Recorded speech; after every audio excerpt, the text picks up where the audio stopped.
Dok, apa benar donor darah itu bisa nurunin tensi untuk orang yang sakit hipertensi, Dok? Bisa nggak ya? Ayo kita bahas.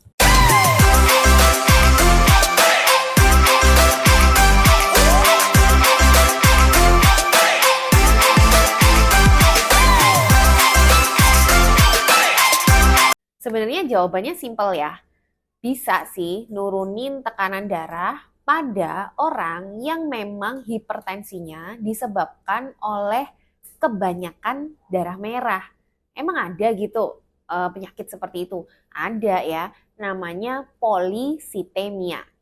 Jadi polisitemia itu per definisi adalah kebalikannya anemia ya. Kalau anemia itu kan kekurangan sel darah merah, HB gitu ya.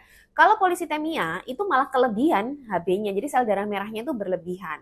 Dan polisitemia itu ada dua jenis. Jadi ada yang namanya polisitemia vera, ada yang namanya polisitemia sekunder. Kalau polisitemia vera itu peningkatan jumlah sel darah merahnya terjadi karena pabrik dari sel darah merahnya itu membuat sel darah merah berlebihan. Dan itu tanpa pencetus gitu ya. Jadi bisa dibilang kayak kanker atau tumor yang mengenai stem cell dari sel darah merah gitu. Jadi sel darah merah itu kan dibentuk dari suatu sel awal ya yang kita sebut sel punca atau stem cell, di mana sel ini tuh bisa berkembang jadi bermacam-macam sel. Nah, sel darah merah ini punya sel induk juga. Nah, ini dia tuh berkembang banyak sekali membuat sel darah merah yang baru tanpa pencetus apapun. Jadi ya mirip tumor ya. Jadi sebenarnya polisitemia vera itu adalah salah satu bentuk juga dari kanker darah. Bahkan banyak yang menyebut juga polisitemia vera ini adalah suatu preleukemi. Leukemi itu kan kanker sel darah putih ya, tapi kalau ini kanker pada sel darah merah. Jadi polisitemia vera itu orangnya bisa memiliki HB yang sangat tinggi, sel darah merah yang sangat banyak. Terus kalau dia sel darah merahnya terlalu banyak, ya akhirnya sesuai dengan rumus tekanan darah ya, dia bisa menyebabkan darah itu menjadi kental kan, karena komposisi antara sel darah merah dengan plasma darahnya itu kan jadi lebih banyak selnya. Jadi ya sama kayak sirup ya, kalau kebanyakan sirup dibanding air kan jadinya sirupnya jadi kental, jadi jenuh, jadi pekat gitu. Sama seperti itu. Nah, pada kondisi polisitemia vera, ini memang salah satu terapi untuk menurunkan atau mengurangi jumlah sel darah merah yang berlebihan itu adalah dengan cara flebotomi namanya. Nah, flebotomi ini prinsipnya mirip dengan donor darah. Jadi diambil rutin beberapa mililiter darahnya untuk mengurangi, karena dia kan terbentuk terus tuh ya, tanpa pencetus dia terbentuk terus. Nah, harus dikurangi berkala supaya tidak terlalu kental. Kalau terlalu kental memang akan bisa menyebabkan salah satunya hipertensi. Selain hipertensi, dia juga bisa menyebabkan penyumbatan. Jadi bayangin terlalu banyak sel darah di dalam darah kan jadinya dia mudah menggumpal. Gitu kira-kira ya.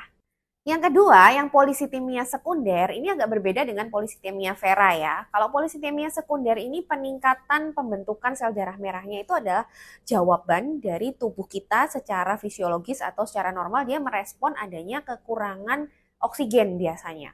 Jadi misalnya pada orang-orang dengan punya penyakit jantung yang lama gitu ya, atau penyakit paru kronik, atau orang-orang yang tinggal di daerah yang dataran tinggi, yang oksigennya itu cenderung lebih rendah. Nah, itu tubuh tuh akan berusaha untuk menambah jumlah sel darah merah, karena sel darah merah itu kan salah satu fungsinya adalah sebagai transportasi untuk mengantarkan oksigen. Jadi kalau oksigen itu berkurang, sel darah merah itu berusaha memperbanyak transportasinya supaya yang oksigen yang terkirim ke sel-sel tubuh itu tetap banyak ya, artinya tetap normal. Nah, kondisi polisitemia sekunder ini terjadi karena hipoksia yang kronis. Jadi biasanya nanti kalau hipoksianya ditangani, ya dia nggak akan nambah lagi jumlah sel darah merahnya. Jadi agak berbeda sama polisitemia vera tadi. Nah, untuk polisitemia sekunder ini sebenarnya flebotomi tadi bukan menjadi pilihan pengobatan, karena pengobatannya lebih ke mengatasi pencetusnya ya. Jadi oksigennya dibuat cukup supaya tidak ada pencetus lagi untuk membuat sel darah merah yang baru. Jadi pada kondisi polisitemia sekunder juga tidak cocok kalau dilakukan flebotomi. Kembali lagi ke pertanyaan awal, apakah donor darah bisa menurunkan tensi pada orang hipertensi? Ya jawabannya kalau hipertensinya disebabkan oleh polisitemia vera tadi, ya akhirnya donor darah bisa membantu untuk menurunkan tensi karena mengurangi jumlah sel darah merah yang berlebihan tadi. Tapi ini tidak berlaku pada orang-orang normal yang jumlah sel darah merahnya normal, yang jumlah HB-nya normal, karena hipertensi pada orang-orang ini tidak disebabkan oleh kelebihan sel darah merah. Tapi mau melakukan donor darah ya boleh-boleh aja, sangat baik ya, tapi jangan digunakan sebagai pengobatan hipertensinya.